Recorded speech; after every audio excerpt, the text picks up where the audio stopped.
Yeah. Okay.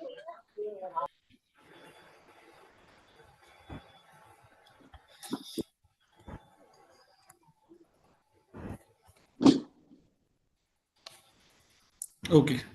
So we'll start. Thank you everyone for joining.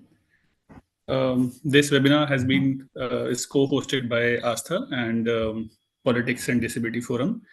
My name is Pratik Agarwal. I'm the executive director of Astha, and I'll be moderating the session today.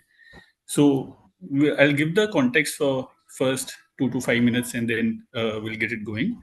So as some of you know, that the Union Government of India has recently notified the official gazette of census, for which the cutoff date is 2027, and this is a bit of departure from the usual censuses, um, as till now after the independence we've had decadal censuses after every 10 years, most of them, and this is the longest time, if I'm not wrong, where we have had 16 years of gap in between two census. So it makes it worthwhile to understand the context of the overall data collection and enumeration. Um, Besides the long gap, there are a couple of other things why this is a bit important. It will also be one of the causes and reasons and have impact on the delimitation exercise, which Mayuri will talk about further. The census data will also be used by the 16th Finance Commission in order to distribute the budgets and money to various states. And also, of course, as usual, will be used a lot to gauge our social and economic policies. It's also after a very very long time, and one more clarification that there will also be a different data set in terms of caste census. So without disability or with disability, this is humongous. I mean, there's a major shift that's happening. In terms of persons with disabilities, as a lot of us know, that the last census was done before the 2016 Act. So this becomes important in that sense. This will be the first ever census to be done after the 2016 Rights of Persons with Disabilities Act, which has 21 disabilities. So I think that's one in the context of disability and census. Second, we also think, I mean, and it's probably true that since 2011, it's been 16 years. We think that the society in general has moved forward in accepting children and persons with disabilities. So there's also a narrative on acceptance in major sections, and I think that would be important to play out when the enumerators have go for the collection. And the third, that the recent, I mean, the unique disability ID database is still not complete. So it will be worthwhile to see that the undercounting which is happening in terms of UDID and the processes will also probably emerge from what the data looks like after the 2027 census. So I think, I mean, this is just the backdrop of the entire intersections of census and disability. Um, I would want to just now probably introduce all the speakers, give a sense of the format on which we'll be moving on, and then we'll start. So we have four speakers with us today. We have Shashank Pandey, who is the founder of Politics and Disability Forum. We have Mayuri Gupta, who is a senior resident fellow of the Center for Legal Policy. We have Aarti Batra, who wears many hats, but uh, is the director of this amazing organization called Believe in the Invisible. And we have Mr. T. Dhadial, who is a senior advisor of CBM India, is associated with NAP Foundation, and of course, K Foundation. So this is the format, and I mean, these are the speakers. We'll have around 10 to 15 minutes for every speaker, and then we would want to open it up because I mean, from 4 to 4:30, we would want to open it up for the audience and learn and unlearn this entire process and intersections of disability data and census.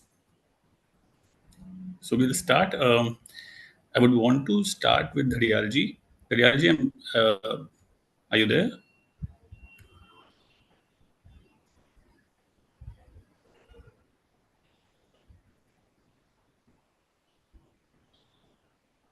Okay, good to see you. Your mic is your mic is mute. Okay, so Yes. yes. Good Okay, I would. afternoon. Good afternoon, Riyaji. Thank you for joining. Um, you've been in both the spaces with the government and now with the sector. We want to start with you, and I mean, I have two questions, but I'll ask them in one go. What do you think is this entire problem or issue with the lack of data and absence of data when it comes to persons with disabilities? What is the issue and what is the impact? And B, because you've been with both the stakeholders, how do you think, what is the role of organizations and civil society organizations to bridge that gap for the lack of data? Thank you. Okay. Thank you. Thank you very much. Uh, as you said, it's happening after so many years. Uh, it should have happened in 2021, but COVID did not allow it for whatever reason. Uh, Before, uh, say, 2011 or after 2011, uh, or even before that or after this, the undercounting depends upon what the definition of the person with disability you would take. That's very important because after 2011 census, we had studies, we had reasons why the data is uh, so low of persons with disabilities. Uh, when we are in 2025, or we'll have the census in 2027, the number of disabilities have increased, all of you know, from 7 to 21. Many of these were included even in 2011, but in a different uh, group. But then definitely the number of the types of disabilities has increased. And for me, the most important thing now is the definition of person with disability in the Rights of Persons with Disabilities Act. It is basically a functional one. Like long term, the definition in the Rights of Persons with Disabilities Act says that any person who has any limitation when the person interacts with the environment, the barriers that are just there in the environment, the person is not able to perform or participate, very important, participate in the society like any other persons, which means any limitation, any limitation that has that affects the person in using his or her potential to the extent he or she could. So therefore, the definition has changed. It is the Washington Group, uh, the method of counting, which we are not doing even while defining the disability when assessing the disability and you know determining the percentage of disability. So there is a variation in basic um approach. That is, the definition in the Rights of Persons with Disabilities Act is different from the definition that we use for assessing the percentage of disability. So therefore, that variation is going to remain. Now, what will be the questions? What will be the questions that will be asked? Uh, as all of you know, the question should be very, very carefully, designed so that people are able to understand what disability, the enumerator as well as the respondent, the person with disability, the family, and all this. They are able to understand what the question is being asked, what answer one has to give. Uh, Most often, it happens that designing of the question and the answer that you get, and you accept the answer as it is. That creates a lot of underreporting. That creates a lot of misunderstanding. So, if it is underreported, the answer to your question, first question is that the allocation for disability sector itself will be less if you underreport. After all, the money is allocated by the government or even under the CSR, even under the whatever you say, कौन आया तेरे ऊपर में? from whatever the funds come. So it will be given per head, right? So the number, if underreported, certainly will get less money. Now, whether it is for education under Samagrik Shiksha, health, or skilling or whatever, livelihood. So that will be affected if there is underreporting still. Another issue is that when we make a proposal, when you make a proposal, say for example, I'll give a live example which I experience as a as a deputy chief commissioner for persons with disabilities in the chief commissioner's office. I approached uh, the Ministry of Law, and I demanded, I requested that the hearings of persons with disabilities in the courts should be expedited. They should be heard on priority basis. The first question that reply that came is, tell us the number of people with disabilities, number of people with disabilities who have gone to the court, number of disabilities whose cases are pending. We had no answer. I'm talking about 2002 and 3. I resigned civil service and joined as deputy chief commissioner. So today also, if I ask you these questions, it is the answer of law ministry. Then I go to say Niti Ayog, fund allocation or something like that, or finance commission. So that time during those days, it used to be planning commission. So in planning commission, there was a scheme which was started, DRC, Disability Rehabilitation Centers. And we used to call that at that time it was CBR, community-based rehabilitation. So you have those village level workers, multi purpose workers, and say urban level workers for disability. So Mrs. Minka Gandhi was a minister. She approached planning commission for funds to start this program, that we should have what you call today Divyang Mitra in every block, in every district, in every panchayat, in every state. So because you needed the money, and the number was very small at that time. That was 2001 census. Based on 2001 census, she went. So it took a lot of time. Ultimately, the money was given, but then very small amount. Similarly, for health people, when health ministry asks for more budget for prevention of disability, for any other disability sector, or rural development for employment, etc., the budget. Because without money, nothing will happen. Whatever we may say, without money, nothing will happen. So that is one important aspect that underreporting has to be addressed this time, and how it can be addressed is a very moot question. And but at the same time, if there is a real will to do it, it can be done. Now I come to the next question. What will be the role, right? What will be the role of the government, you say? What will be the Both, role, both. Pratik? I mean, of us as civil society organizations as well. Yeah, That would civil be. society organized. Yes, that's very important.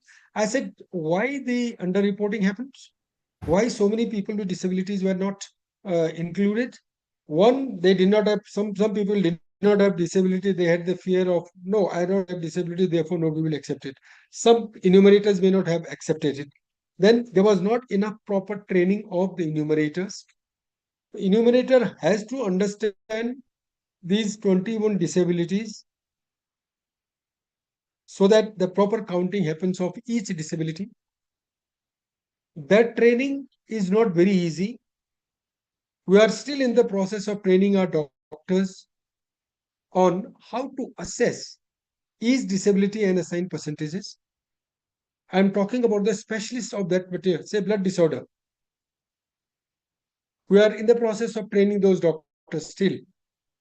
So therefore, the enumerators, the teachers, etc., who go to count them door-to-door survey, so that is very important. Training is very important. Now, many of the people in the disability sector also may not be able to understand all those nuances of disability. So should we then go strictly according to the definition of a particular disability in the RPWD Act? So it may be difficult as I understand. So मोटे तौर पर हम लोग को उन लोग को पता हो.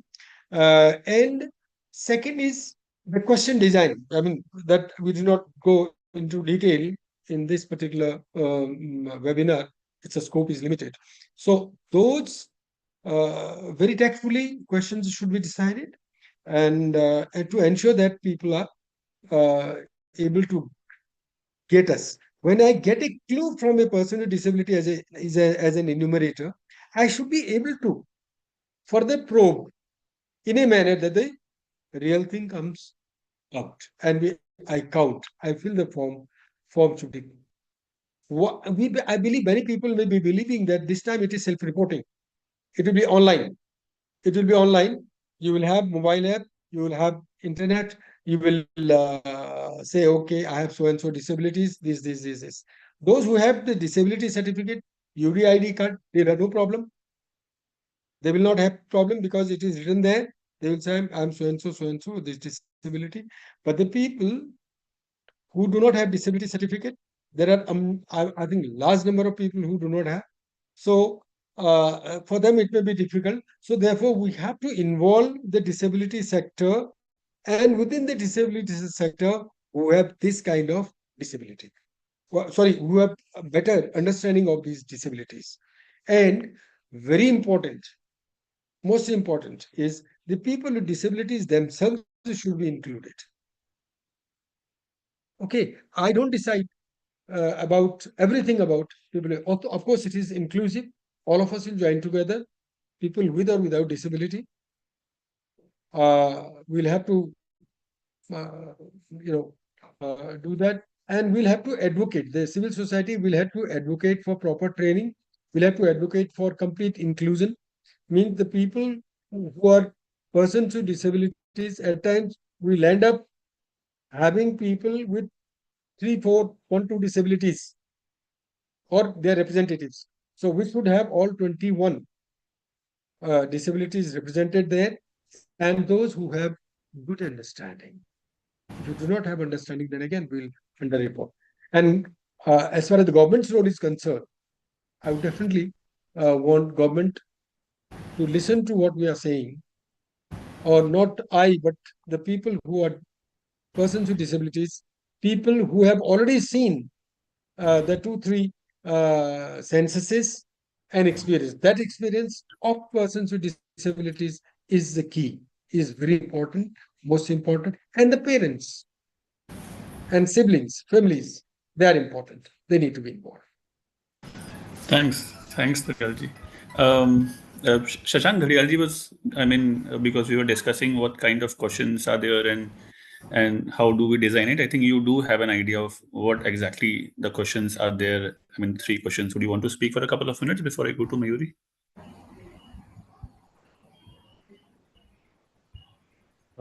I'm audible, right? Yeah. So just I'll take a couple of minutes. So as mentioned that whatever sir has mentioned is also something which is very well, what we have been trying to document. So we did file an RTI to inquire what were the questions. So and this was also something that came up in one of the statement from the Office of Registrar and Census Commission, that the questions were decided back in 2018 only, because they expected the exercise to start in 2021, but it wasn't taken up then. So the questions had been decided like almost 7 years back now. And the three questions that are on disability, there are three questions that have been sent by Minister of Social Justice for the census, and they have been included. So as per RTI reply, those three questions are: the first question asks an individual whether you are a person with disabilities, and the answer is yes or no. And then if the person answers yes, then there is all the 21 disabilities clubbed into 10 categories. And then you have to mark one of the 10 subcategories, whichever belongs to you. And then the third section, the third question, which is the question asks whether you have a disability certificate or not. And then again, it asks yes or no. So our understanding was that the first and the third question might return a very different data set. So yeah, that's it. Thanks. I mean, the questions were decided as early as 2018. Yes. Yeah. Okay. Three questions. Thanks, Shashank. Um, I mean, as you were saying, the impact of this census is also on the political front of the country's landscape. I mean, the entire space of delimitations, women's reservation bill, how do Lok Sabha seats turn up across various states? They also do have an impact. Um, and also, I mean, when these political shifts occur, they also affect vulnerable populations in this country. I would like to go to Mayuri to probably just give us a brief on what is this delimitation exercise that is due in 2026. How does it really impact states across this country and a lot of vulnerable populations across? You're the co-host, Mayuri. You can upload Yes, the slides. sure. Thank you. Yeah. Thank you for having me, Pradeep. I'll just quickly upload it. Yeah. Give me a minute.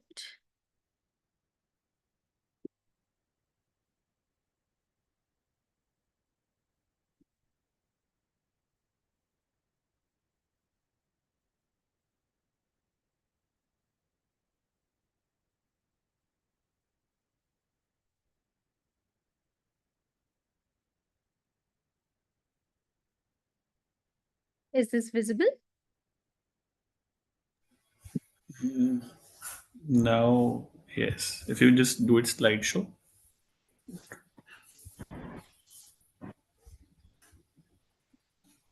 Is it visible now?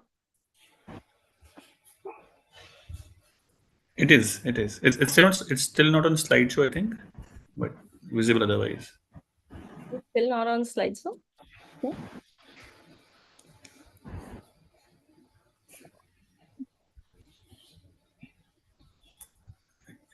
There is a slideshow option in its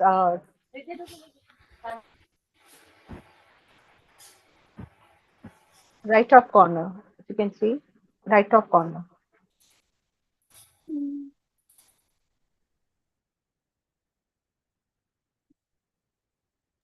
In the right corner, Mayuri.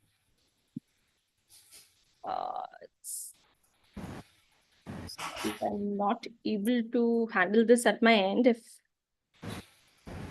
you guys can share this. Sure. Aram, you want Share to your share this? DP. Yeah, I can also. Yeah. Yeah, Okay. I'm sorry, my system is not for some That's reason allowing. I'll just stop sharing. We'll do it. Yeah. So I understand that the topics that I'm going to discuss and how census delimitation can impact disability can be a little dense. So I thought that I'll come up with a presentation that can help people and can aid people to understand it a little better. But I'll try my best to keep things simple and basic. And wherever you think that things are going a little dense, you can stop me and ask me, and I'll try to simplify things. So by the time you're sharing the slides, I'll just start with posing a few questions. First, I will just generally like everyone to reflect on where do you cast your vote? Is it the same constituency that you cast your vote when you vote for your Lok Sabha elections? for your state assembly elections as well as your local body elections? Or are these constituencies different? And which constituency do you belong to? How do you decide that? Are you the one who take this decision that, okay, I'm going to be a voter from Ghaziabad constituency? Or no, tomorrow I don't like this constituency, I'll be a voter from, say, Malviya Nagar constituency. We don't, right? Then who makes these decisions for us? Is this the Ministry of Home Affairs? Is this the Election Commission of India? Or is this some other body? So throughout this presentation and this discussion today, I'll highlight some of these points for you.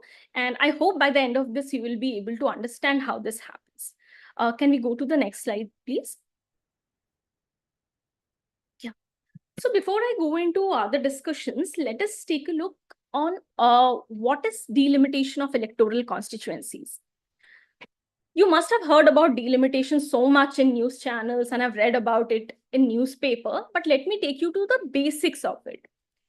Delimitation is the practical process which decides where do we as voters of India cast our vote. Where I cast my vote, or maybe where Shashank or Prateek will cast their vote, and where each one of us will cast our vote. So delimitation is the process of drawing the limits of the territorial constituencies for the election to representative bodies. And when I say representative bodies, I mean parliament, state legislature, as well as local bodies that can be both urban and rural. Now, for parliament and state legislatures, it is the union, the center, that has the power to make laws that can lead to delimitation. And the urban and local body constituencies, because they are within the state's power, the state has the power to draw these constituencies and carry out the delimitation process. All right. Next slide, please. Yes. So delimitation, constitutionally speaking, is based on two principles. One, as we in the constitutional language say, one person, one vote, one value, which basically means every person's vote shall have an equal value when the representative goes to the representative house. And secondly, it is balancing state interest in the parliament. Now, delimitation around the world is based on a periodic exercise or happening of a fixed term or an event. In India, delimitation is based on happening of an event, which is our census. Now, traditionally, census has happened, as Mr. Dharyal also pointed out, every 10 years, that is decennially. But the last census happened in 2011, and after that, for last 16 years, we have not had the census exercise done in India, right? Next slide, please. Yes. So this in this slide on your right hand side, there is a diagram which shows a geographical area which is divided into constituencies. Because I thought it would be interesting to also discuss what a constituency means for everyone. A constituency is basically a geographical area which would comprise of voters of that particular area, and all these voters will together vote for someone who will go to the parliament or state legislative assembly to represent us. Now, this elected representative is duty bound to represent the grievances of the people of that constituencies. Now, this territorial area that is on your right side screen is divided into 4 constituencies. Constituency A, B, C, D. Each of these constituencies have different shape and different size. But if you can look closely, the density of the population in each of these constituencies is almost similar. So the first principle that I discussed, that every person's vote should have equal value. In order to fulfill that, the constituencies are designed and drawn in such a way that the population density should be almost similar in all constituencies. The size and shape of the constituency can vary. Next slide, please. So why is delimitation in news in India?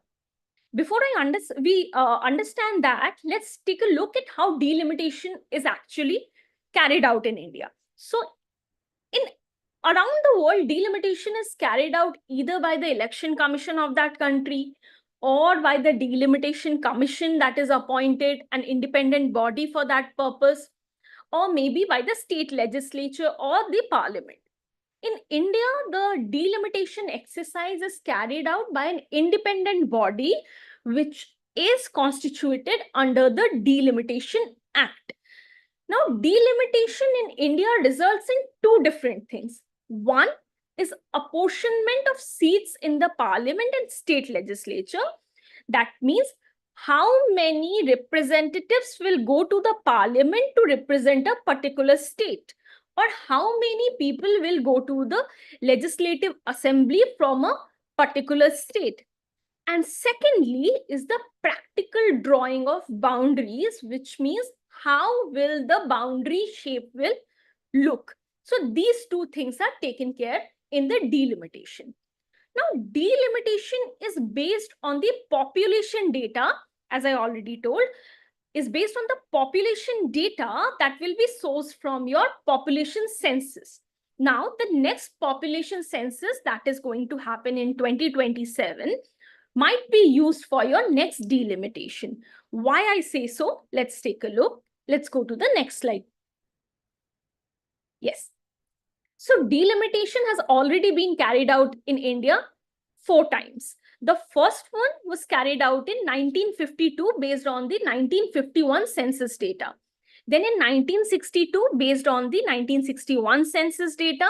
Then in 1972 based on the 1971 census data. And then in 2002 based on the 2001 census data. Now this 2002 census delimitation order came out in 2008. In 1976, the Lok Sabha apportionment of seats for the Lok Sabha and state assemblies, that is how many representatives from particular state will go to the parliament, was frozen by a constitutional amendment. So whoever goes to the parliament, how we decide on the number of people or number of representatives from one state that will go to the parliament is based on the 1971 census, because we have not considered apportionment after 1971. In 2002, delimitation did happen, but it only took care of the redrawing of constituency boundaries.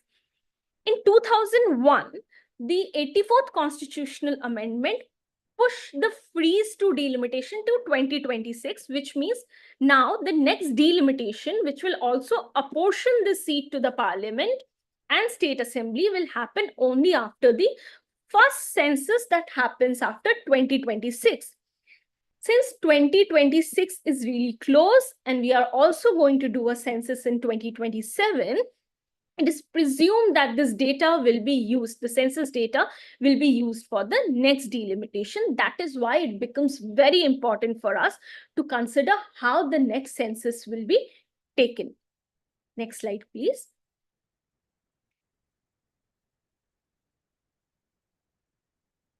Can we go to the next slide, please? Yeah. So this slide captures how the delimitation works in practice. So it starts with census. Then once the population data is published, then a new delimitation act is enacted. And then the conduct of delimitation happens and publication of delimitation order is done. Next slide, please. This makes census very important for the conversation that we are having today. Yes. So how will census data impact states? Census 2027 will likely be the first data set used for the next delimitation. How it will impact states? Now, states, it is said that because our demography has changed, the population across India has changed, states with high population, which are mostly the North Indian and Eastern states in India. Can we go to the previous slide, please? Yes. may gain more constituencies, whereas the South Indian states, which has actually taken population control measures, may see their constituencies, the number of constituencies shrinking. That is, they will send lesser representatives to the parliament. This delimitation could reshape the internal constituency boundaries also within the states. That will change the political map of the states. Next slide, please. Yes. Now, how will census data impact social groups? How census will count the data and what it is going to count will have a great impact on the delimitation outcomes and the policy programs that the government makes as well. So we all understand the census is not only a head count. It involves several classification within the data as well, which is the census classifies data based on residence, age, gender, social group, migration status. So the choices that the census of India will make in this census will influence how delimitation of constituencies is done, both in technical as well as political terms. Thus, delimitation in India will be as fair as the census data will be, because delimitation will always be based on the population data that the census 2027 will reflect. So that will be the base point that will be used by the Delimitation Commission to do delimitation of electoral constituencies in India. That is why it is very important that the census data that is being collected in India is just and it's done in a proper manner. Next slide, please. Yes, so the census and delimitation exercise, although is thought to be a very technical and apolitical procedure, have far-reaching consequences for social groups, particularly those social groups that are at the margins, those that are undercounted and geographically dispersed. This exercise will shape political representation. It will shape resource allocation, as Mr. Dharyal was just speaking about, and how access to power in India is decided. Let's take an example of STs or women population. So we all know that ST reservation is given by the constitution.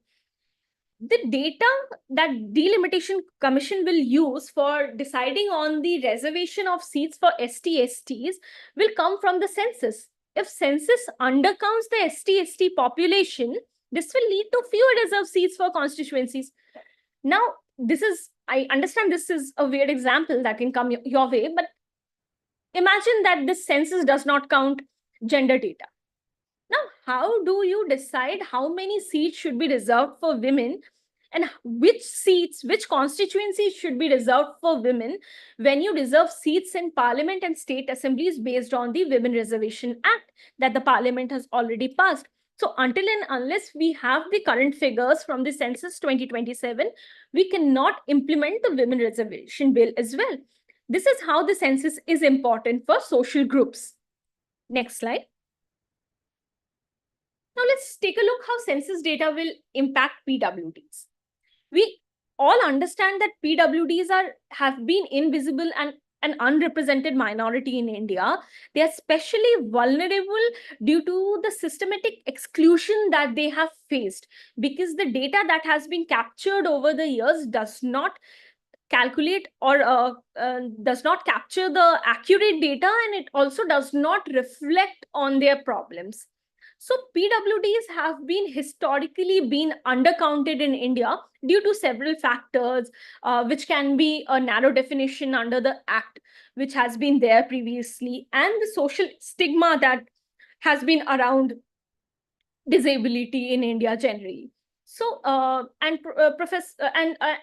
inaccurate count has led to a distorted picture of the size, needs, and the geographical distribution of PWDs in India as well. So this affects how PWDs are considered within the public policy and planning, how budget is allocated for their specific needs and demands, and whether or not electoral constituencies are drawn taking into account their considerations, their problems or not. Next slide, please. Yes. So this data vacuum feeds into political invisibility. How and why I say this? The census data has not been capturing accurate data of disability. There is no capture of detailed disability wise, gender wise, or location wise data, which makes it very difficult to target welfare schemes or ensure electoral inclusion for PWDs. It is also believed that lack of granular data with respect to PWDs and intersectionality that has been there has led to the delimitation exercise to split disability heavy areas, which weakens the collective voice of PWDs. Again, I say there is no data to back this, but there has been a belief that the Delimitation Commission has not been able to capture the voices of PWDs because the census does not give it the accurate data. Also, unlike ST/STs and now women after the Women Reservation Act, PWDs have never found a political voice in the terms that there has not been political reservation for them, barring a few cases like Chhattisgarh, Tamil Nadu, where local body constituencies have been reserved for disabled people or PWDs. Otherwise, nationally, if we think about it in terms of electoral constituencies for Lok Sabha or for state legislative assemblies, no such reservation has been discussed about. However, there has been stronger opinions and stronger voices for such reservations in the past few years. Next slide, please. So what is the need today? And this is the last slide. With this, I conclude my points. What we need today and what the Census 2027 has to do is to calculate more accurate data and inclusive disability data in the Census 2027. And there should be awareness about disability and disability criteria in the future delimitation exercises, so that we do not split the disability population across constituencies. We do not split the institutions that take care of PWDs and look after their concerns into far-flung constituencies. That's all from my end.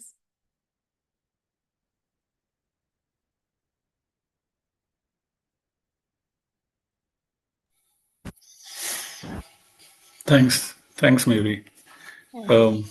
Complex, but yeah, I mean, getting a hang of it. Yeah, I mean, I think um, in the last slide you did say that I mean the next steps are of course to have the census uh, counting of data more inclusive and responsive towards persons with disabilities. And now, because Shashank has said that there are those three questions which were decided 7 years back, so I would want to come to Aarti and ask that. I mean, of course, we keep on asking and we keep on questioning that why are we in this scenario, and I keep on asking Aarti this in every panel we are in, that this lack of data, how has it emerged, but also most importantly Aarti, that what is the role of monitoring and evaluation in this entire data collection, because it seems that the questions are finalized. We will have more detailed processes, but what is the role, both, I mean, monitoring and accountability purposes, can solve a purpose, and of course through a disability inclusive lens in the census process.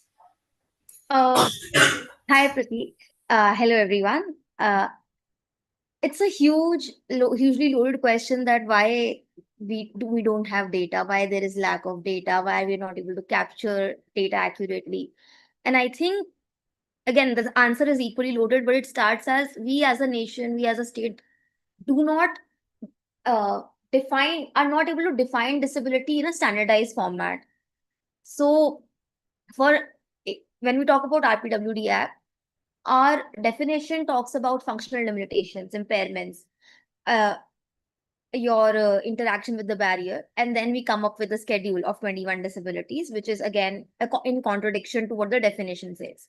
So they, and then after laying down the definition of disability that depends on functionality as per UNCRPD, we identify and measure disability through Burma's model, which is the medical model. Our certification is dependent on that.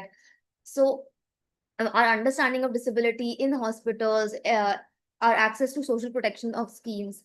So everything is somehow connected to our individual impairment and the medicalized notion of disability. So there is this gap of how we understand and identify disability as a state. How do we plan to account for people? So that is one. Another thing I think in the very beginning of the panel was touched upon, that when we come to collect data on disability, we are not asking the right questions.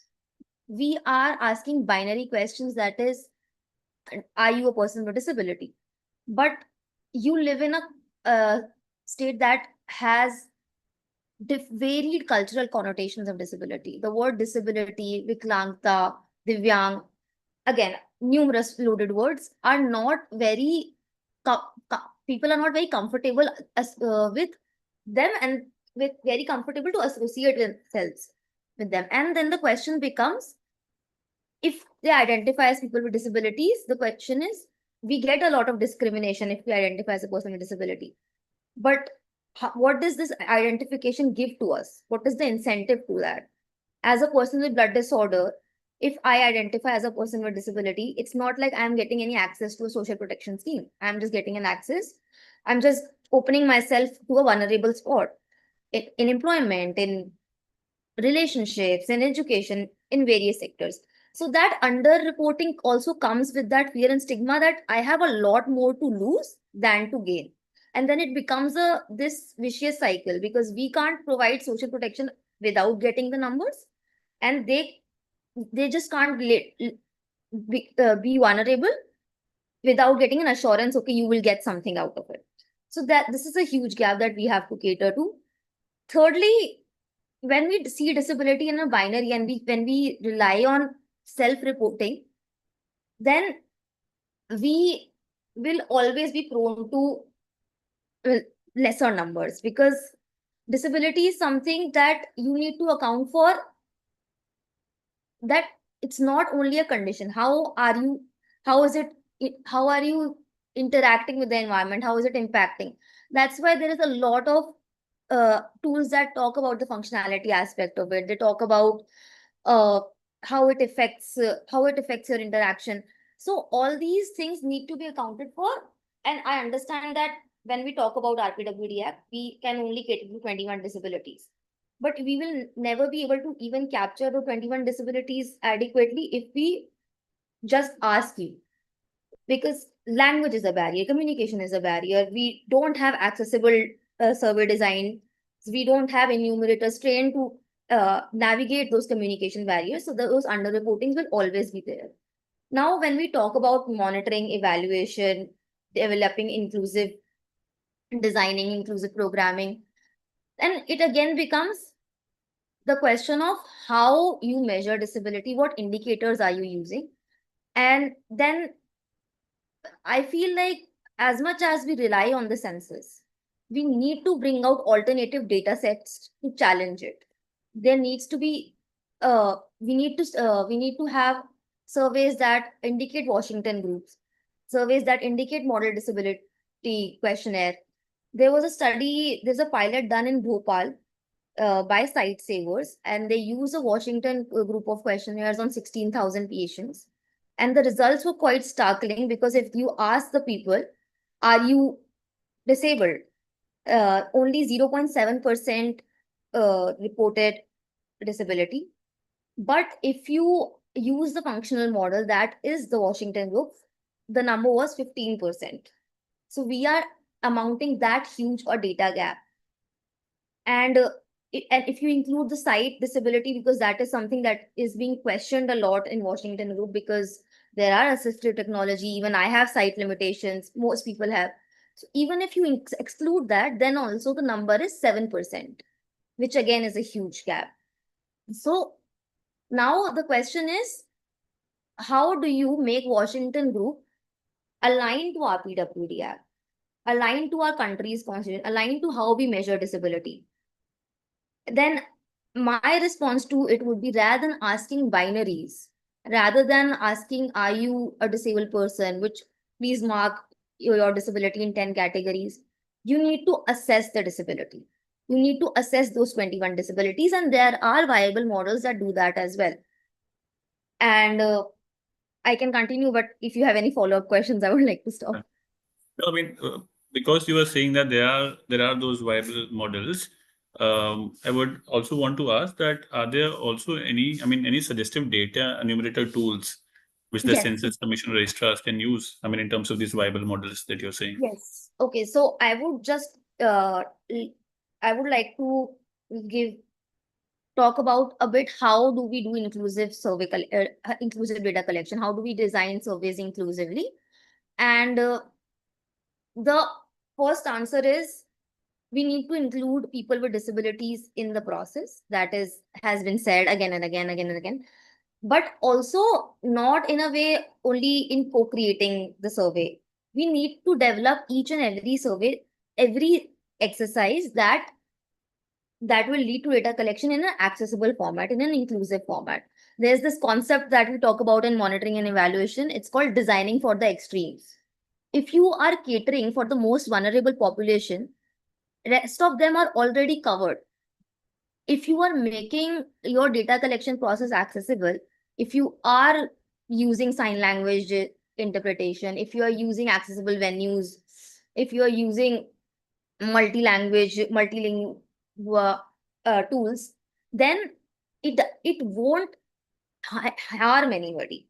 It will only include more and more people. So that in that way, your data collection needs to be inclusive. It needs to be participatory. And there are a lot of training tools. We also have a resource package developed that we did a monitoring and evaluation workshop recently in Sri Lanka. And we developed a resource package where a lot of tools were shared on how to make your data collection inclusive. And one of those tools, one of the strategies are that all the enumerators need to be trained by the identities you are going to study. If you are going to have a component of caste census, there should be a training by people from marginalized communities, Dalit communities, on how to talk about caste sensitively, how to reach out to people, how to make them feel safe. And same needs to happen with disability. So these are some basic strategies that we usually take on in day-to-day things. Now, I just want to highlight one more thing. I mentioned Washington Group, I mentioned Model Disability Survey, but I also acknowledge that we live in a very culturally diverse situation where Washington Group as it is might not be like it might not work accurately. Model disability survey only tells you if the person is mildly disabled, severely, it's a spectrum. And if we are talking about prevalence, especially in for specific conditions, it will not give you the accurate data set. So where do we go from here? What we do is we use these basic laid out frameworks to develop a framework for these 21 disabilities and assess their functional abilities, make functional indicators for each one of them and assess people on ground. If these people are having barriers in functionality with respect to the given disabilities. I hope you understand what I'm saying. But yeah, this is something we have been advocating for quite some time now at UN and also through Believe in the Invisible. Yeah, I think that's about it. Designing for the extreme. Designing for the extremes, yes. Makes Because, sense. yeah, I mean, it's as simple as that. If you would ask me that I would like to identify as a person with disability, I would say yes, because I have that education. But when you go to the grassroots, that identification doesn't give people a lot. You need to account for them that, okay, this identification, you need to give them that assurance that this identification would actually help them. And Yeah. there's a huge lack of intentionality Yeah. when it comes to the government or when it comes to administrators, because they don't really see people with disabilities as contributors. They see Yeah. people with disabilities as beneficiaries. So if you have 15% people with disabilities as beneficiaries, they just see it as a liability. And they don't want that liability. They don't want that number to become a liability. Yeah. So we need to also alter the narrative that this 15% is not only a liability, it is an opportunity. So we need that. Yeah. Makes sense. Thanks, Ati. I mean, this is interesting. Um, um, the 15%, of course, I mean, this, and you spoke about Washington group questions. I was in a meeting where we also spoke about how Washington group of questions is also needs to be culturally relevant, Yeah. because there's so much of stigma. But Shashank, you also, I mean, want to come to you. You recently wrote this amazing article. No, I've read it 5 times now, on the history of census and disability. Because Aarti is saying that you need to design for the extremes. Um, and I mean, want to ask you, how has it been since starting? I mean, not about just 2027, but have we been designing for the extreme since starting? And what does the history hold in terms of census and disability data collection? Thanks, Pradeep. So I'll be focusing more on the history, and the only reason that I do is because of, I mean, one reason that if we forget history, then we are bound to repeat it. And is an epitome of that example of how often we have always forget that history, and we have been repeating that. My starting point will be that we have to remember that after independence, it was only in 2001 that we actually conducted census. Yes, it was in 1981, but I'll come back to why it was conducted and how it was conducted. But our census methodology and our census framework is also the byproduct of a colonial past. The census exercise as it stands is actually designed by Britishers, and it entirely replicates a model that is applicable in UK, which was back in 19th century. They adopted that model, didn't modify it to the, what we were talking about, cultural sensitivity, wasn't modified in any form or the way. And when it was adopted in 1872 was just an experiment whether in India a census can be conducted or not. So it was very limited in terms of geography. That's why we don't often rely on 1872 data and consider 1881 to be the starting point.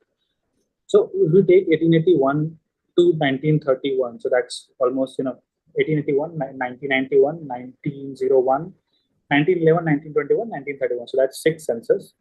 Uh, Back then, disabilities were considered as infirmities. Infirmities was a free word that was used for disabilities.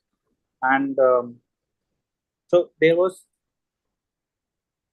just 4 categories that were initially adopted uh, till 1931, which was first the person with insanity, person who are deaf muted, person who are blind, and person who are with leprosy. Although there were derivative terms used back then for for reasons we don't know.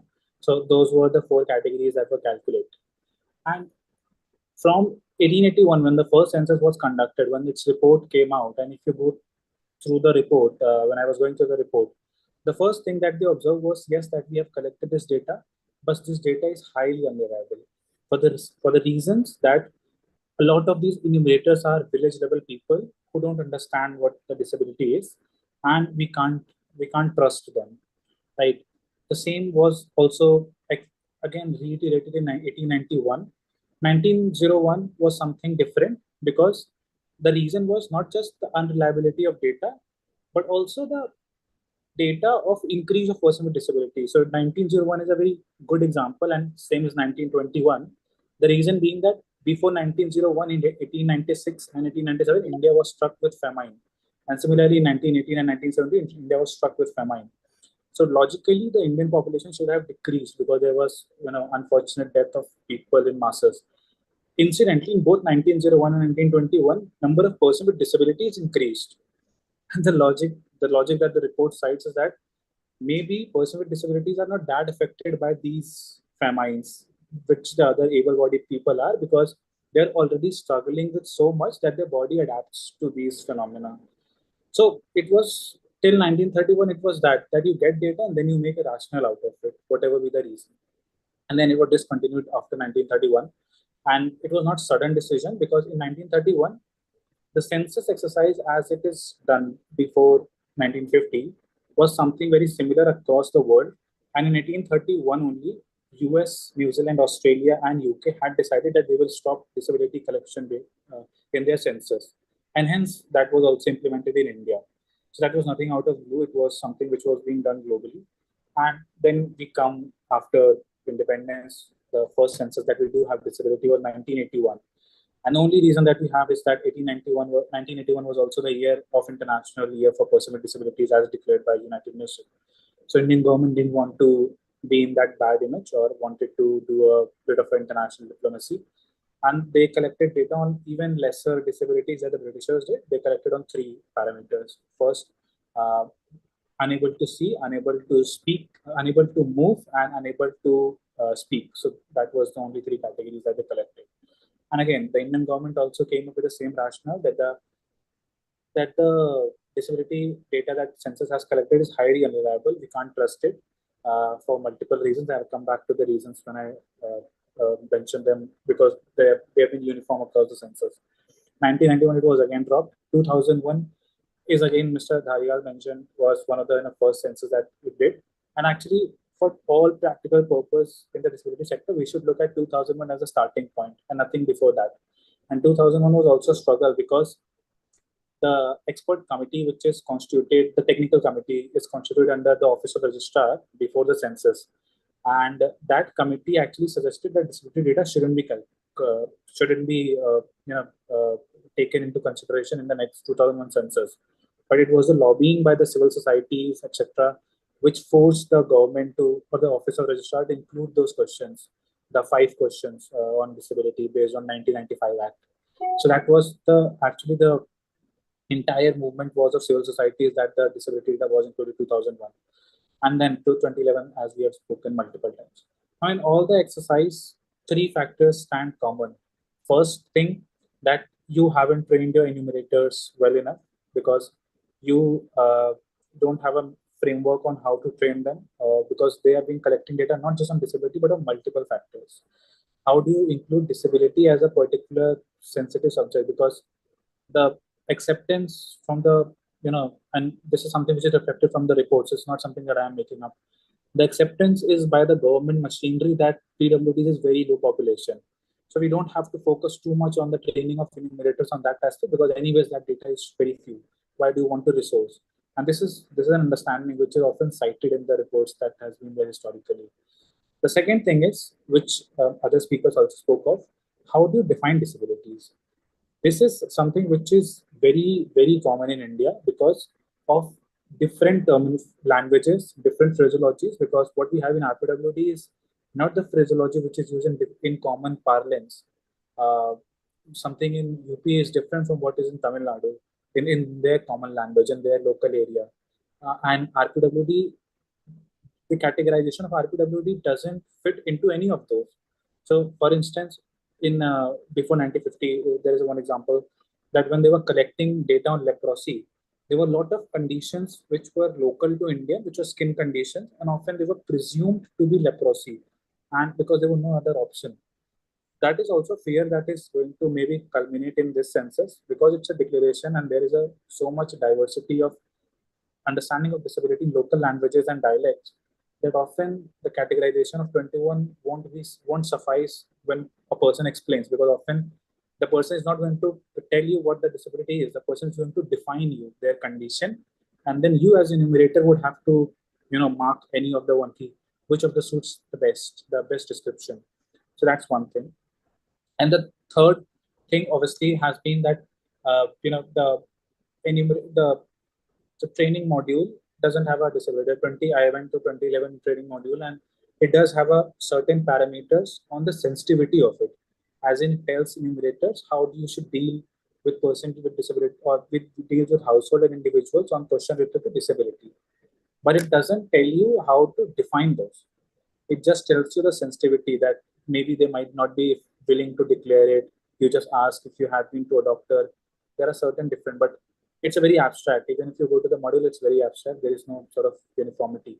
So the the three parameters have been uniform. Enumerators' role have been huge.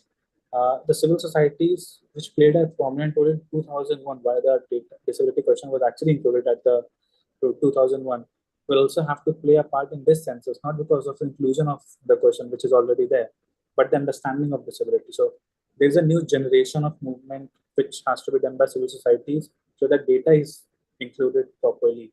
Now, one thing I'll just end with this last point. Uh, because of the census exercise is actually conducted by enumerators. This time there are 30 lakhs, 3 lakhs or something of that is the figure that is being given. They are usually teachers, the school teachers, the primary school teachers, and the government officials who are hired as enumerators. And across the spectrum of the census that you will see, often the collection of disability is prejudiced by the stigma of the disability, and not from the the population which is being surveyed, but by the enumerators, because they have a greater stigma than the household, I think, because they also have the power to pursue individual to explain their disability. So unless you don't overcome your stigma, you won't be able to encourage the household to declare that. And you can't always put a burden of stigma on the household or the person with disability, because that is something they're already living with and dealing with. So that's not something new. And I'll just end with this anecdote which I read in the 1921 census, and this was a reason why person with mental or insanity, as it was then declared, was counted. The reasoning that was provided from 1891 to 1931 by the Britishers, why there are very few people with insanity in India. The reasoning was that often Indians don't use their brain too much as is being used by Western people, and hence the chances of them becoming insane is very few. And that is a very extreme example, but you can find references or anecdote of the similar kind in the how the exercise is conducted even today. So yeah, that's one thing. Yeah, thanks, Shashank. Um, I mean, I think both those quotes were very powerful. No? I mean, the last one and the famine one don't have words to describe. So we'll probably try and open it up now. Shashank, I Yes. mean, I had a couple of more questions, but we'll open it up for now. Um, Stay on the video, stay spotlighted. Although Praveen sir is also here, so I mean, yeah, the floor is open. If anyone has any comments, questions, discussion points, please feel free to speak or chat and type in the chat box, and we can discuss. Sir, I have a question. Ji. Sir मेरा सवाल ये है सुशांत भाई से कि जैसा हम देखते हैं कि वर्ल्ड में 15% पर्सन विद डिसेबिलिटीज हैं, दैट मीन्स कि 100 पर्सन में से 15% वो हैं जो पर्सन विद डिसेबिलिटीज हैं। तो सर मेरा आपसे ये सवाल है कि अगर हम सेंसस करते हैं तो बहुत सारे पर्सन विद डिसेबिलिटी जो होते हैं वो इनविजिबल होते हैं, जिनका हमें पता नहीं चलता है। जैसे मैं आपको अपनी मिसाल दूं, जिस मोहल्ले में रहता हूं मैं, कश्मीर में जिस गांव में मैं रहता हूं, यहाँ पे भी सर इस गांव में यानी 100 अगर यहाँ पे पॉपुलेशन होगी तो यहाँ पे भी 15 या 20 डिसेबल होंगे, लेकिन यहाँ पे जो विजिबल हैं वो सिर्फ 3 4 या 5 होंगे। बाकी सर हम कैसे डील कर सकते हैं इनविजिबल डिसेबिलिटीज के साथ, मतलब उनको हम सेंसस में कैसे लाए? ये मेरा सर क्वेश्चन है। I think one thing that Aarti mentioned and also Daryal sir mentioned was the specific parameters of identification of each disability. How to identify disability, and this is invisibility is something which is not just something which is new, has been rampant across the enumeration. For instance, if I give you a data from 1931, you will see that the person, and this was also rationale that was provided, that person with blindness were almost 5 lakhs, and the other the combined were less than 2 lakhs. And the reasoning was that blind people are very visible. And this has been continuous, that often the people with locomotor disability, blindness, maybe to a degree hearing impaired, and muscular dystrophy, those are the conditions which is very visible. So the solution would be the 2 points which are already mentioned by other speakers, is that first, have civil societies, because these are the civil societies that have to inform them, the household in their local area, what category of disability do you applies to you, if you have any condition, because they are not just a civil society who has to sensitize, but they are also the ones who are most aware of, even if the households are not aware of. Maybe a household might have reached out to civil society for UDID application for certificate, disability certificate. So these civil society are the most aware at the local level. and hence when the before the enumeration happens, and hopefully during the enumeration, the government and the Office of Registrar will try to include these civil societies at their level. And the second thing, obviously, if we have an exhaustive list of parameters for each disability, which enumerator can explain to an individual, if either of those conditions are happening to you, you are a person with disabilities. Unfortunately, we still will have a functional definition when the census happens, or we are not expecting that to change. So the only visible or the only way the change can be made is still in the training module that has to be compiled till that, because that is something that has not been done yet, which where the pressure has to be put that you have to have an exhaustive list. So yeah, that's my observation.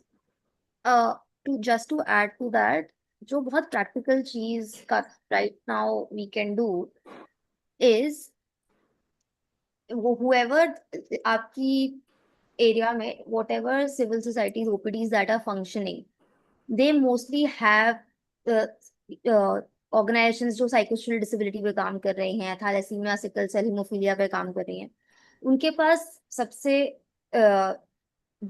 बेहतर data set और understanding होती है community में कितने लोग हैं जिनको thalassaemia है या सिकल सेल है या साइकोसोशल डिसेबिलिटी है.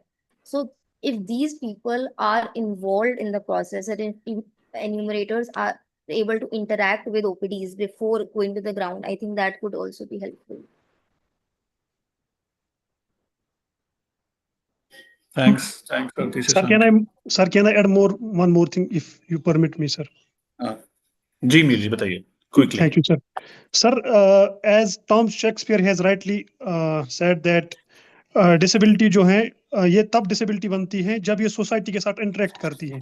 यानी जब disability और society का interaction होता है तब हमें पता चलता है कि कोई person with disability है. और हमने ऐसे भी लोग देखे हैं, या मैंने आपको सर पहले भी यहाँ पे ये बोला कि इनविजिबिलिटी जो है और बहुत सारी मतलब डिसेबिलिटीज ऐसी होती हैं जो हमें पता भी नहीं चलती, लेकिन दे आर डिसेबिलिटीज बट उनका इंटरेक्शन नहीं होता है सर सोसाइटी के साथ. तो सर ये भी एक रीजन हो सकता है मतलब जहाँ पे हमें सोचने की जरूरत है सर. Thank you sir. बिल्कुल, thank you Mr. Mir. Anyone else? Yeah, can I ask a question, Pratik? Hi. Ji ma'am, yes, please. No, thanks. I think it was very good, all the four talks. I wanted to ask Aarti this designing for the extreme. I mean, can we know a little more details? What I want to say is that in the 2011 census, at that time I was at the Ministry of Social Justice, and the Registrar General of India at that time, Chandramouli, tried very hard to see how we could, about the Washington group. But there were too many questions, and each one has an individual sheet. There's an individual sheet for each citizen in the country, which has to be filled up. And there's only this much space in that. There's not enough space. So has it been tried somewhere? How does this designing for the extreme happen so that we can get better results? So Washington group has been implemented by many countries. Yeah, I know that. But somehow in India, they just couldn't India, find it has happened on a very small scale level in Bhopal that I mentioned. So designing for the extreme, when we talk about designing for the extreme, I am not specifically talking about Washington group question or any particular survey. So this is a monitoring and evaluation strategy that we use in designing all kinds of surveys. And that is that whenever we design a survey, whenever we design a questionnaire, we take account what are the extreme possibilities that can come up, and then we design.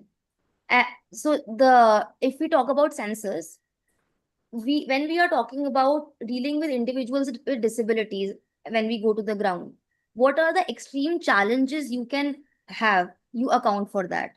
So that is designing for the extreme. However, when we talk about Washington group, the alternative that I think that can work in the current scenario where we have a schedule of 21 disabilities is to come up with indicators for each one disability.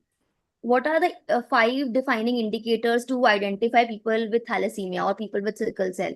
Regular blood transfusions can be an indicator for people with blood disorder, thalassemia. For sickle cell, if there is a sickle formation, if there's a locomotor disability due to a blood disorder, are you on a medication? This is for invisible disabilities. For psychosocial, we can use the small set of model disability survey questionnaires that are 8 to 10 questions only. So we need to come up with frameworks that work for our country. Yeah, Because because the enumerator is very not so skilled and yes, has very little time also. yeah, exactly. That The target of people they have to reach out to is very large. So it's that's very hard for them to, more than I think those three questions are very inadequate, and we have to come up with a good suggestion of what can be done on the ground, and how can uh, make the census more effective so that we get a um, better results. and we should also advocate for And separate disability census caste wise, state wise. Like Kerala did one, Goa is going to do one. That could give you a bigger picture, and it could also talk about more than just numbers. What are the vulnerabilities? What are the barriers? So disability census separately should also be a thing. yes, actually, National Sample Survey was supposed to do that, Yeah. but Yeah. I don't think that did it happen. I'm not too sure. MOSFI is working on something and they might come up with a plan by 2027, but they're still in very initial talks. That's what I heard. If I may just add one line, what ma'am mentioned that we have to do a parallel exercise, this is also something which is accepted by government itself. So when it dropped the census in 1991, one of the rationale that is provided in the report, because they did mention it, why they're dropping it, and they said that it's unreliable. And they said that we are going to compensate the lack of data in the NSSO data that we are going to collect. Yes, yes. And that is something which has been, iterated, I think, even before independence, and in 1991, 1981, both the 81 and 91 census also said that we are going to compensate the data in the NSSO because disability is very specific, and we have to give a very focused, focused discussion and focused efforts towards that. Unfortunately, that hasn't materialized till 35. The now problem 35 with years. NSSO is same that we are again collecting data by self-reporting or looking at certification. As long as we keep doing that, we will not go beyond the current numbers because there is Yeah, a lot because of stigma around disability. people who are actually totally housebound or totally invisible do not actually get counted in the census in any case. Yeah. Again, that is also designing for the extreme that you have to go to the people will not come to you. You have to make mechanisms that make you reach the people. Yeah, but even when the enumerator goes there, there are examples of homes where they can see the person on a wheelchair, but they will not ask the Will not. question because they're very embarrassed. Yeah, so this is very hard. I just wanted to ask Mayuri one question that about this. No, we still haven't understood this. The delimitation happens in 2026, but the census happens in 2027. How do they get related to each other? So delimitation happens after 2026. So we don't know when the government is going to conduct the next delimitation. But one thing that is sure is the first census data after 2026 will be used for the delimitation exercise. That's how census becomes the first step towards the next delimitation, ma'am.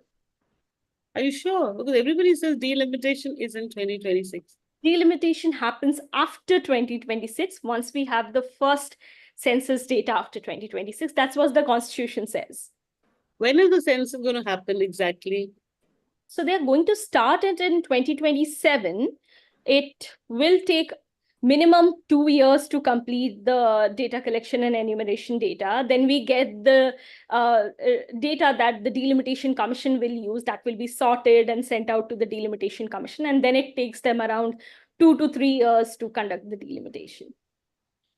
Yeah, so it's a long haul. Another decade The goes. census will happen at a point of time in 2 weeks. So it won't take 2 years. So census will happen in February 2027. The cutoff date is that they have said is 1st March 2027. And this time, because they're doing it digitally, so they are saying that we will be able to publish preliminary data very soon in few months, but the entire data set in its full form will take 2 years. Census happens at a point of time. At this point of time, so it happens very fast. It doesn't happen like over 2 years. Yeah. So they will do, like, they have kept a window of 2 weeks in the Yeah, Feb yeah, 27. yeah. So, but the Can I final, come in, please? Can I come in? Yeah, Pratik? yeah, please, Mr. Dharya. Good evening, madam. How are you? I'm good. How are you? I'm very good. I'm in a very remote area of Uttarakhand, and I had to come from my village to a place where I can attend this meeting. Okay, how Pratik nice. knows, yes, how my village is. So I'm in Berinag, a district, a block called Berinag in Pithoragarh district. In Two Uttarakhand. things. Uttarakhand. Okay. Uttarakhand, Pithoragarh district. It's a China-Nepal border, and this place is called Berinag. Okay. Nag means serp. Huh? Okay. Two things. एक तो ये है जो Washington Group and ISCA is very, very difficult while developing the guidelines for assessment of disabilities. I piss for it and very, very strongly, and probably there are reasons for not using Washington Group definition and all this. So that's one. How we can be closer to, say, real numbers of people with disabilities is what I think, I don't know who said, either Mayuri or Aarti. Mayuri said, I think, that we have to advocate that with every set of group of enumerator in a district or a block, where there are people with disabilities, when they go in a village or somewhere, the people from disability sector, those who have knowledge about disability, and those who have sensitivity to ask those questions and they understand this, that the people with disabilities must be included. The training, नहीं of होएगा course, Mr. Dharyal. good training. Pardon? ऐसे बहुत मुश्किल है ये, हर हर पंचायत में, हर जगह, हर नहीं, गांव में कहीं आप से भेजना चाहते हैं लोगों को. मैं समझता हूँ कि ये जो जहाँ इनविजिबिलिटी डिसेबिलिटी का है ना, this is possible to know the people of this condition from the panchayats or the pradhans or something like that. This kind of something different will have to be done, otherwise under-reporting will always happen. The stigma is a big issue. And then another thing is very, very pertinent. मैं disability certificate disabled बोलने के बाद में मुझे फायदा क्या है? फायदे से ज्यादा नुकसान तो नहीं हो जाएगा. That's very important. I think Mayuri said this. So that's very important. Mayuri or whoever said, I'm sorry. So ये दो चीजें करने के लिए आपको करना ही पड़ेगा. आपको ये नहीं करेंगे तो अंडर रिपोर्टिंग रहेगी. You cannot avoid it. So unless either you train the enumerators, will you be able to, can our country or any country for that matter in the world train enumerators to have this kind of competency to understand the nuances of those disabilities? Say, for example, under intellectual disability, learning disability, right? But then blood disorder, yes, it will be possible. So these are the things. I think something will have to be done like that, and self-reporting, etc., has its own problems. Only those, or you have very good incentives. Say, for example, good incentive for people like in Jharkhand. The moment the government of Jharkhand long ago decided to have a disability pension for people with disabilities, just 150 rupees, and 99% of the people with disabilities got their certification. So, madam, during those days in one of our commissioners, so I think that under-reporting will remain, will happen. But then what is the extent, plus minus, जो error है, उस error को हमें देखना पड़ेगा. And unless we involve the people with disabilities और the say civil society organizations who understand this, or the alternative is every alternative is difficult, like it appears impossible. General Cardozo said nobody went to him whether he's a person with disability or not. General Cardozo, all of you may be knowing. So that was in 2011. So that's what I have to say. And in fact, I have reached. I had just 5 minutes to log on to this. I reached to this guest house, PWD guest house in Berinag. Now, if there is any question for me, I will be there. Otherwise, can I leave? Yeah, we'll just close it sometime. I was also wanting to, from the ex-disability commissioner to go to the present deputy disability commissioner, wanting to have a couple of comments from Praveen Prakash ji, if he's available on the recent Yeah, he is disabilities. the most appropriate person and knowledgeable person.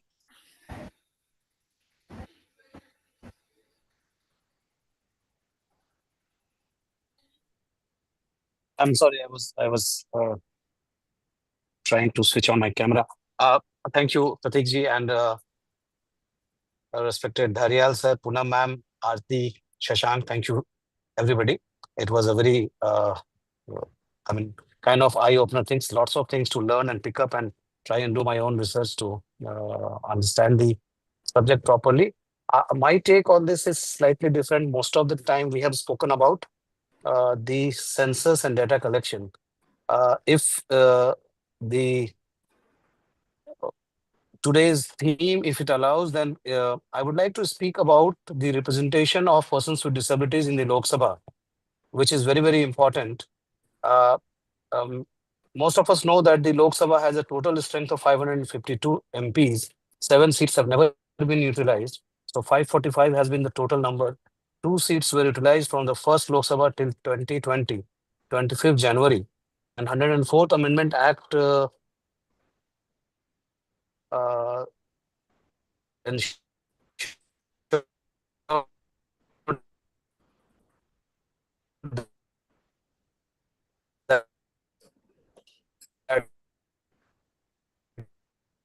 Praveen ji, I think your voice is breaking. Probably if you could switch off your video and then speak, probably might work. the two nominated Anglo-Indian frozen. So is it better now? Yeah, better. Yeah. So I was saying that till 2020, we had two Anglo-Indian representation as a nominees in the Lok Sabha. And Lok Sabha is not for nominated members, it is for elected members. And the argument given for their nomination was that they are very less in number if the whole population of the country is taken into account, and they are scattered across the country, where in no single constituency they have the numbers to influence even one seat in the Lok Sabha. And so as to be able to give them a representation that they can preserve their culture and also have their voice in the Lok Sabha, this nomination thing came about. These 2 seats are still lying vacant, whether delimitation or no delimitation.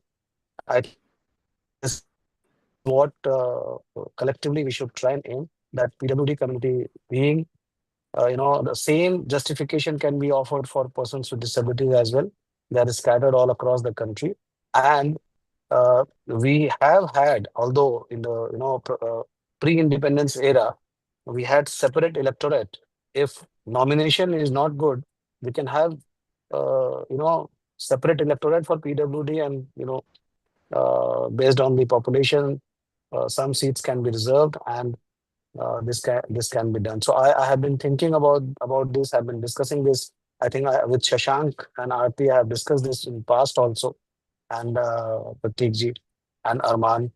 So this is the time when we should try and impress upon the government to bring this can be done. There have been 3 acts in the parliament. I mean, although British Parliament 1909, 1990, and 1935, we can take leaf from those bills and try and acts and try and do this long haul, but we can try and do that.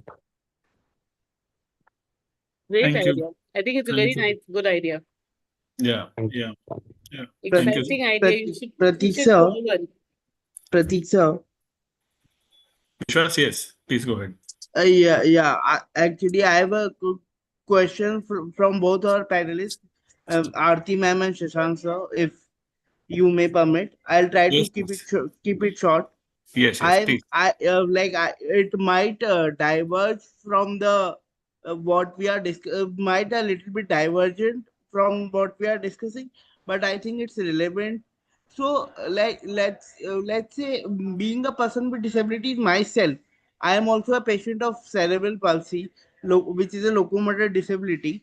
So what we have seen is that the in the entire disability law jurisprudence, if we talk about, there is a concept which is one of the vast concept called reasonable accommodation.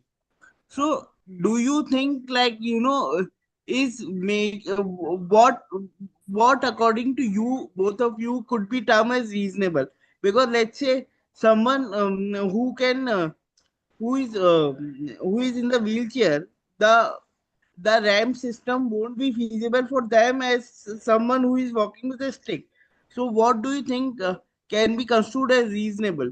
And don't you think, like, there is a, like, greater need for a dialogue between the organization and the person with disability itself? Because what I have seen, that being a lawyer also, what I have seen, that the main problem lies that previously we are following the medical model of disability, which is considering disability as a sense of pity, sympathy, or disease. But it's rather a social model where disability leads because of social stigma, access to accessibility issues, and denial of rights. What is your take on it? Thanks, Vishwas. Shashank, Karthi? Shashank, you want to go ahead?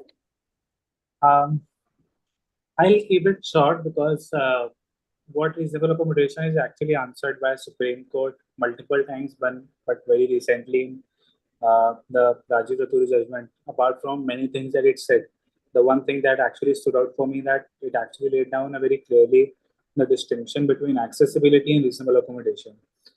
Accessibility is something which is applied universally and has to be existing by default. As in, for example, if you take an example in infrastructure, accessibility has to exist from day one.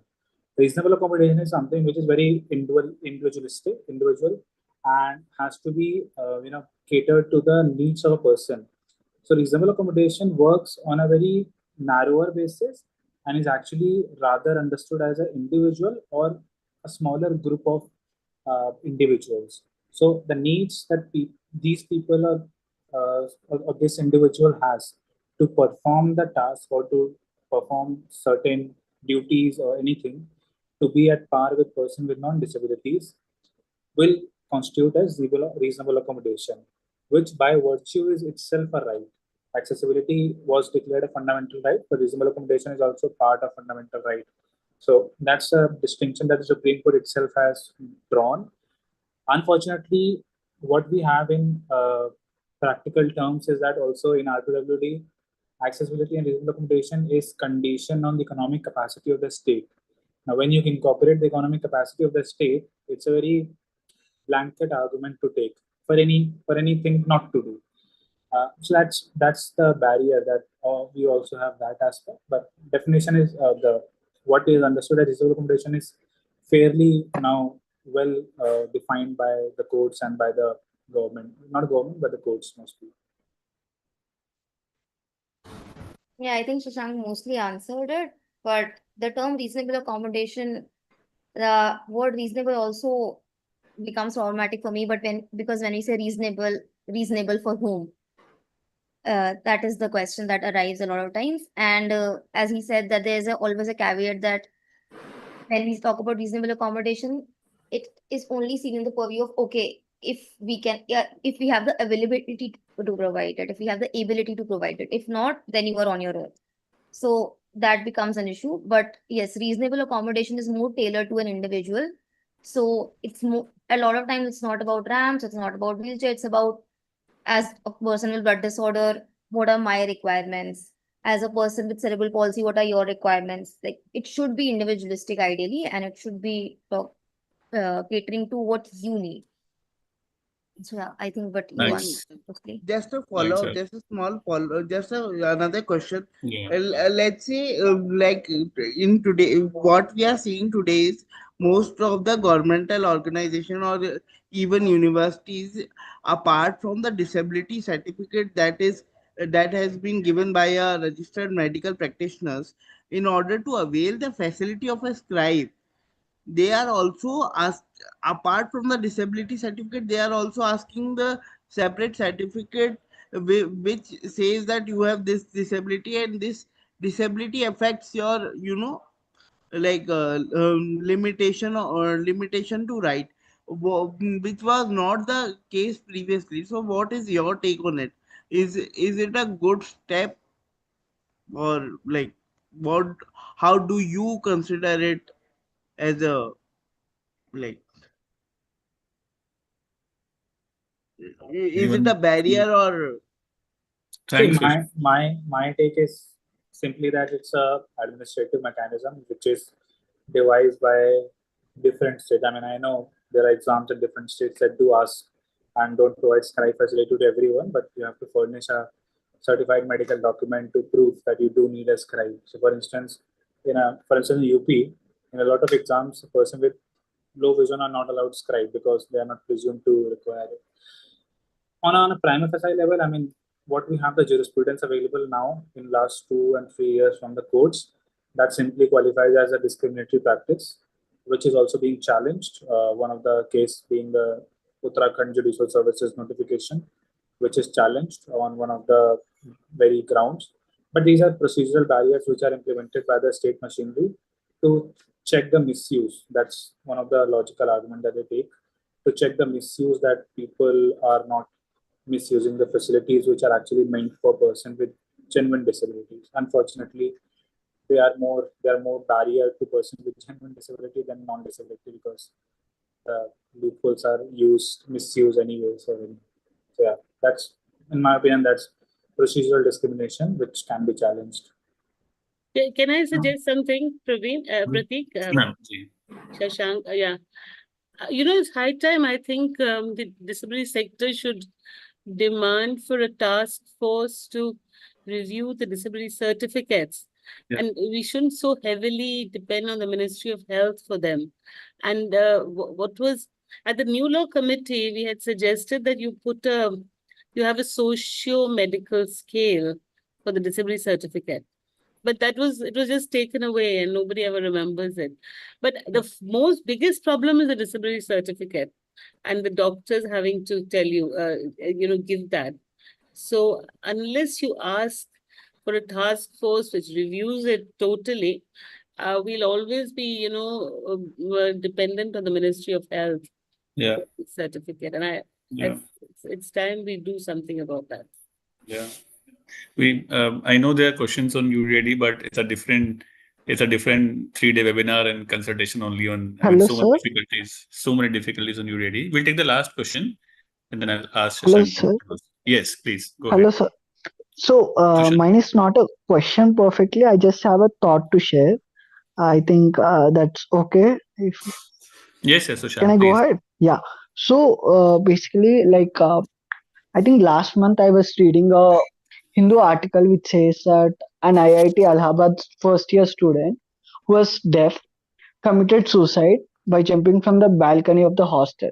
He was diagnosed with clinical depression owing to not getting reasonable accommodation from his faculty, as well as not being assigned sign language interpreters in the class lectures. So after that, I have like kept on checking in the like if there is any student from any other marginalized community that is like the who has committed suicide. Like let's say for people, like I'm not targeting anyone. I hope you understand. So pardon me for any politically incorrect things which I say. But for Rohit Vemula or anyone, it is highly celebrated and people do rally. So now, since disability is an apolitical concept, it's not very politically. It's not even now. It's not looked very politically. Like people are getting affected. So like as like one sir was speaking, I don't remember the name. He was arguing for the getting political reservations for PWD students. I think that would bring a sea change because then PWD community will be identified as a political entity Yeah. and reasonable accommodation will be made an Yeah. agenda not only which is in the scripts of constitution, not only given by Supreme Court, but for the people to follow. Yeah. And yeah, this was a small comment which I wanted to share. Thanks, Sushant. I'll ask Shashank to comment on it, and when he closes, Sushant, so we'll comment on it. Anything else from anyone? Shashank, probably, I mean, both of the things, if you could comment on. I mean, one, just also the timeline of census, as Poonam ji was also saying, no, the timeline, the delimitation and census data, probably that. And of course, I mean, I had a question for you, but I didn't ask because we wanted to keep it open. The entire political empowerment of it and the issue of disabled representation in the census as a political move. So probably both of those things, if you could comment on, and then we could close. Yeah, I'll comment on that. Just I'll invite Mayuri because she's a constitutional scholar, and this is regarding Praveen sir's remark of having nomination for PWDs in Lok Sabha. So I just wanted to hear Mayuri's remark on that because she has studied constitution in depth. What does she think is probable, or whether it's doable, or what's the course for it? If she's Shashank, present. before Mayuriji comes, I would just like to clarify. Yes. I told that in the past we have had nominations which the Yes. government has definitely decided not to go ahead because Lok Sabha basically means house of elected people. What I said is that we can go for a separate electorate for PWD community. Just now, when the young man was speaking, he said that Rohit Vemula thing was taken, across the country. There were rallies and all. Something happens with a person with disability, it is not an issue. But if you have 5 seats, for persons with disability and people, are vying for those 5 seats, then it becomes a political issue as well, right? So what I'm saying, we can have a separate electorate. So it will be elected members and there will be representation. Thank you. And just for a moment, if I can also come on the examination thing. If we recall, in the 1995 Act, Section 39 provided for the writer, but instructions started coming. First CBSE came, then Bombay High Court gave some directions, and then slowly. Initially, it was only for blind people and people having difficulty, on upper extremities. That was the limited thing.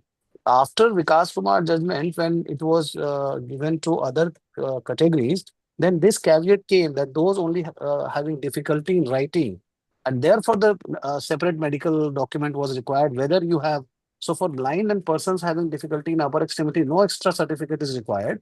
But for any other category of disability, a certificate is required that he had a difficulty in writing. In the Gulshan Kumar case, very recently, the Honorable Supreme Court has said difficulty in writing is different than difficulty to write. So we will discuss it sometime later. Yes. But some people may not have difficulty in writing, but they may have difficulty to write the examination because of their limited processing power and other things. So that is how it has this instruction has come about. And now, as you may be aware, that the whole conduct of examination thing is undergoing review. There is a committee. I and Amar Jain, we are participating in those discussions. We'll get back to the community as and when any development takes place. Thank you very much. Thank you. Thanks for clarification, sir. And I think Thank you. that exam thing is something which requires a very detailed discussion altogether. Thanks for Sure. the clarification. Mayuri, can you still there, right? Yes. So historically, the President of India had power to nominate 2 people from Anglo-Indian community to the Lok Sabha. But currently, as we all know, and as Mr. Praveen was also discussing, that this has been taken out after the 104th being nominated to the Lok Sabha. As far as disabled provision in the Constitution, which mandates that they should be nominated to any House of the Parliament, or they should be nominated to the state legislatures. However, as I also discussed during my presentation, that some state governments have made provision for their local government bodies, wherein a few seats has been reserved, or there has been an impetus for reserving seats for persons with disabilities. But as far as our legislatures at the central and the state level is concerned, there are no provisions as such for nomination of persons with disabilities. However, if we come up with a data, and we come up with the census data which is accurate and does reflect at a population which is larger in number, because we understand that reservation, delimitation, all these are highly political conversation and highly political debates. So if we can put it across that these are a large number of people and these are a large number of vote bank to be considered, something of that sort can be thought of, and we as advocates for change can always push for reservation, as sir was also mentioning with respect to our legislatures as well. Yeah. Yeah, thanks, Vairi. Pratik, you're still there? Should I take Yeah, your questions? please. Yeah. Yes, yeah, sure. So I'll just quickly take those questions. First, with respect to the suicide one, I just want to inform that I think there is a committee formed by Delhi High Court uh, for the prevention of suicide by students, and the executive director of NCPDP is one of the member to check the suicide of person with disabilities, and because there have been cases in, I think, if I'm not wrong, GNLU, the Gujarat NLU, was also one of the cases where a person with student with disability committed suicide. So that's one thing. The point that he mentioned with respect to political movement, yes, I think data is something which is why we have been pushing for census. That unless and until census does reflect that data set, you won't be having that political voice, because imagine that female being 50% of the population were able to get the reservation bill just a few years back after such a long movement, and when it's accepted that they are constituting roughly 50% of a population, we can't even peg that number to any percentage right now, because that's often the argument is that in the conflict. That's why putting so much focus on upcoming census and why it has to be done correctly, because only then the things will follow up. The census is a start to ask for political rights. What has happened historically, unfortunately, in Indian context, is that, as sir mentioned, that there were proposals in pre-independence time. Since independence, it is an unfortunate uh, fact of our Indian democracy that we haven't collected any official data on politicians with disability, because Election Commission of India doesn't ask this question in the nomination form that is being filed by MLAs for the state assembly elections and the people for the parliament election. The nomination form and the affidavit that goes with it doesn't have a disability column in it.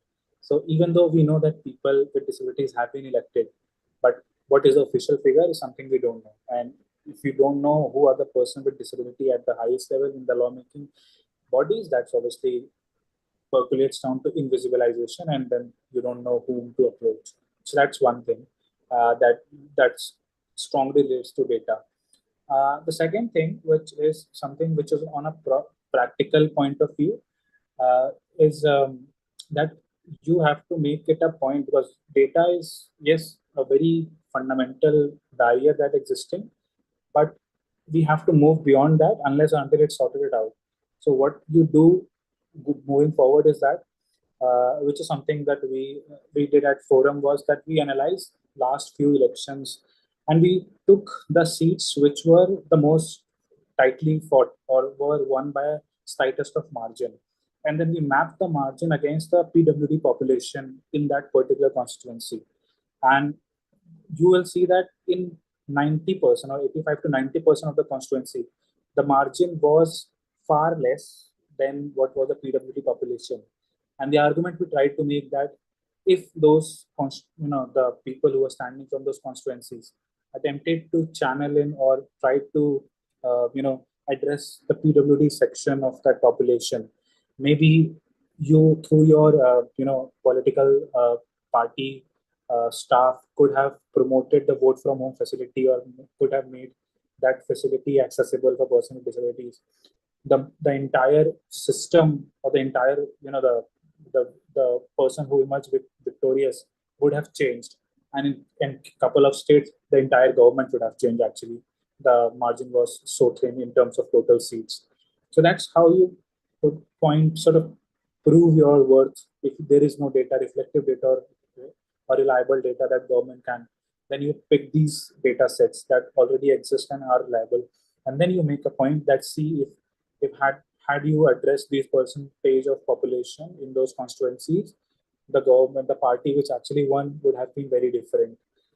So that's one another thing that we are trying to make attempt to do. And the third thing, which actually is a part of political movement, is what's happening in Tamil Nadu and Chhattisgarh. Tamil Nadu being the latest state, which has reserved one seat in each panchayat and municipal corporation. And what it actually means is, in absolute number, is huge, because as per government estimate, Tamil Nadu government estimate, roughly 16,000 PWDs will be representing at the local level, which is a huge absolute number. So if we take that even 10% of those people are able to move up the ladder, maybe in the future we will see people at the state assembly, and then from there at the national level. Yes, it's a bottom-up approach, but I think what we have seen, my thinking is a bit different from what Sir was saying. I believe more in a bottom-up approach, because I think you have more absolute number at the bottom than at the top, because you don't have that luxury of numbers at the top because of small strength. But you do have that luxury at the bottom level, and chances of people moving up the ladder are high. So that was my remarks on that. Thanks, Shashank. Mayuri, you have something to say? I just wanted to add that this bottom-up approach has actually worked for women representation as well. So that is a positive sign if we take it from there. Also, one question I had, actually, I wanted to understand. I was recently reading that Kerala has actually done a disability census. I wanted to understand how well it has worked out, and how close it has been to a kind of census that we are looking for in terms of PWDs. I can take that up. Yeah. So the Kerala has done the disability census. The total percentage is quite similar to the national census, but there are huge discrepancies in each disabilities. So percentage of locomotor people with locomotor disabilities has drastically gone down, while visual disabilities has drastically gone up when you compare the national and state data sets. So now these discrepancies become a question mark, and and then the question also comes in that even after there have been disabilities that have been added to the schedule, why the percentage keeps coming up around the same number. So they also had the similar self-reporting mechanism, and they are also struggling with the same framework issue. So again, my point is, no matter how many surveys we do, if we don't change the approach from self-reporting to identification, we will keep circling back to the same data set. But there were drastic number differences, which again comes to the point that data is not being captured accurately at any of the levels. Thanks, Aarti. I mean, we are well past our time, so we'll close for now. Thank you, Mayuri, Shashank, Aarti. The DRG has left, but I spoke to him yesterday morning. He's actually traveled 1.5 hours from where he is to attend and speak. So thank you, Praveenji, for speaking. Atul, I mean, of course, I think we've extended half an hour, but thank you for Atul and I partner to. also want to Yeah. extend my apologies to Atul and Preeti, because I think I spoke too fast and Preeti was at one point not very happy with me. ठीक है. Thanks so much. Shashank, you have anything else we want to close? Otherwise, I mean, thank you so much for joining. It's been 2 hours. There's a lot which I have also learned, but I think the starting point which emerged was Shashank's op-ed in the Indian Express, which I think you should circulate, opened up a lot of barriers and gaps. And of course, knowing the history is extremely important. Otherwise, how do you shape up the future? So we'll close the session for now. Shashank, if you have anything else to say for 30 seconds, and then we'll close. Yeah, I think thank you everyone. Thank you Mayuri, Aarti, Praveen sir, Dharyal sir left, Poonam ma'am, and for others remark. I think that's what we wanted to do. That the focus is on census to start something beyond census. It's not an end in itself. And yeah, we'll try to bring forth more aspect because there is a huge aspect of finance commission that we haven't covered because it would have been too complex. So that's another thing that we will be bringing forth, how census and the finance commission and the budgetary thing relates to it. And we'll try to bring forth more people. Maybe we can sort of formulate a group of all the registered participants in this session and take that up in the next. So till the census happens, we'll be doing this exercise or these series of sessions for everyone. Thank you again. Thank you, Prateek and Astha, for agreeing. And thank you to the sign language interpreters for bearing with us almost now for extra half an hour. Good. Thank you. See you. Bye-bye.